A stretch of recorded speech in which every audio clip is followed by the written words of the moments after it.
నమస్కారం ఘంటారావానికి స్వాగతం. ముందుగా ప్రధాన అంశాలు.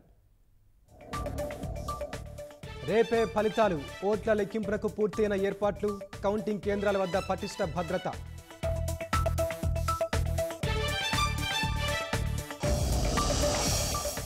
ఉదయం 8:30 నుంచే ఈవీఎంల లెక్కింపు, మధ్యాహ్నం కల్లా 3వ వంతు ఫలితాలు.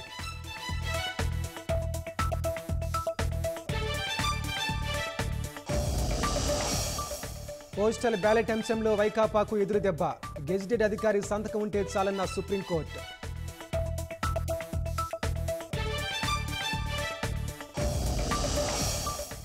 దేశవ్యాప్తంగా ఓటు వేసిన 64.2 కోట్ల మంది ఓటర్లు. భారత్ ప్రపంచ రికార్డు నెలకొల్పిందన్న సిఈసి.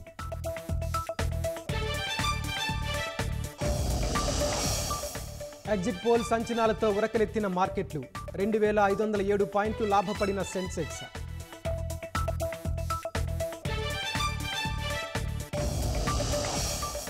తెలుగు రాష్ట్రాల్లోకి విస్తరించిన నైరుతి రుతుపవనాలు.